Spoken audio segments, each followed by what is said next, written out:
Are you tired of your children fighting back and forth, and you feeling like you're stuck in the middle of their endless battles?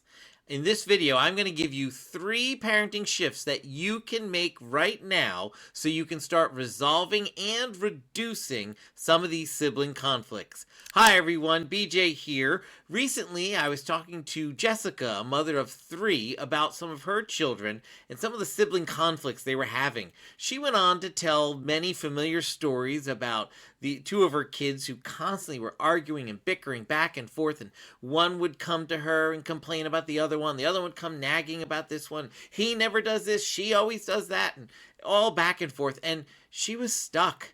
She found herself just dreading whenever she heard their voices coming towards her, because she knew they were going to try to get her to side with them. And she was always asking herself, what's really going on here?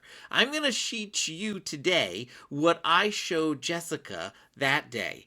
3 simple parenting shifts you can start making that are going to transform how you interact with your children and how you empower them to start resolving some of these conflicts. The first parenting shift we need to make when we are helping our children resolve sibling conflicts is we need to get out of referee mode and into a coaching stance.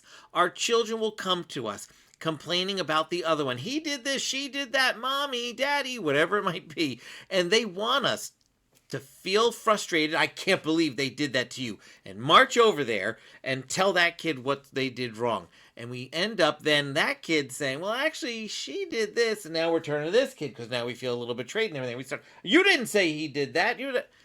And back and forth. And we end up getting frustrated and often losing our own cool at that moment. We got to get out of the referee mode. We need to be a coach. We need to take our players. We need to show them how to have this conversation. So we need to stay neutral. When that kid comes and starts complaining about their sibling, we need to help them calm down, tell me what happened. And then we need to use questions to get them to figure out, how are we going to solve this problem? How are you going to solve this problem? What could you say to your sister? What could you say to your brother? And then teach them how to have that conversation and head over to that conversation to help them. We need to help them have that conversation by just simply saying, hey, your brother came to me, your sister came to me, they said you did something here, I'm just going to stand here, they're going to talk to you right now. And let them talk. Have them have the conversation. You're going to still need to guide that conversation a little bit. Instead of going over there, though, and saying, hey, I can't believe I heard you did this. Nuh-uh. Let them talk instead. Play the coach. The second parenting shift we need to make when we're helping our children resolve sibling conflicts is we need to teach them how to solve problems. We need to take Matthew 18, which is a classic Bible passage about conflict resolution, and we need to help our children break that down and apply it to family life. We need to help them to learn that there are some problems that you need to ignore. There's other times where there's a problem where you need to confront.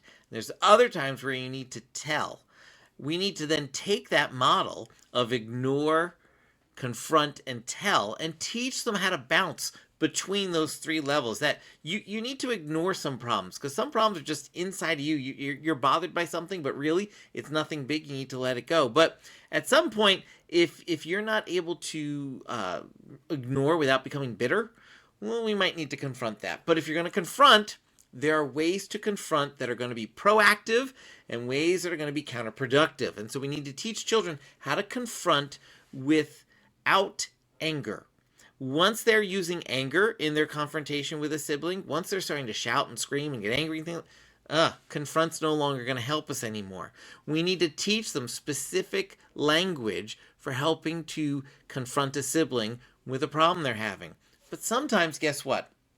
Either I'm too frustrated I can't confront my sibling, or my sibling I've tried to confront in a loving and gentle way, and they're not listening to me.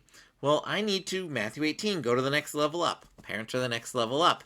So I need to teach them how to tell without tattling.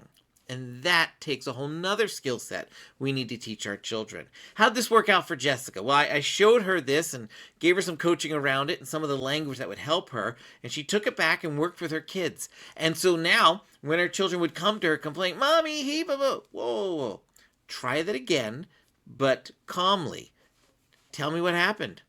Are you telling or are you tattling? Okay. Have you tried ignoring? Okay, well, why wasn't that working for you? Okay. Have you tried confronting? No. Okay. Now we go into coaching stance, back to shift one. Now we can help that child develop some language for how they can confront appropriately to address that problem. And we can go ahead and walk with them and let them do it, or we can send them on their own and say, come back and let me know how it went. But having this ignore, confront, and tell model that we can bounce through and teach children how to bounce through that as well teaches them biblical ways to resolve conflicts in peaceful manners. The third parenting shift we need to make when helping our children resolve sibling conflicts is we need to be encouraging closer relationships. Whenever we're focused in on sibling conflicts, we can get overwhelmed by just trying to survive all the negative interactions that we don't focus on what we can do positively to help our children move in the right direction. When we're helping encourage closer relationships, we can use a concept called honor. That's treating others as special, doing more than what's expected, and having a good attitude. When we teach children to honor, which is a biblically based core concept, we're teaching them to live like Jesus lived. Jesus lived a life of honor.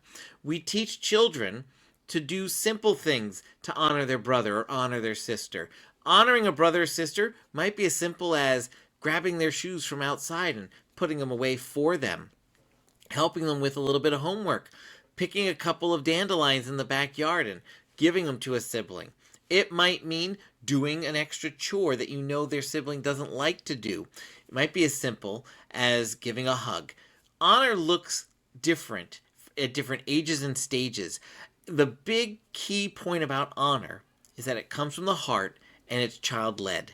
If you want to learn more about helping your child learn how to honor, you want to grab my free honor printable down in the link down below. It'll teach you everything about honor. It'll give you Bible passages about honor that you can use with your children, a bunch of key concepts, a poster in there, and all kinds of other tools that you can use to start getting this honor concept moving in your family.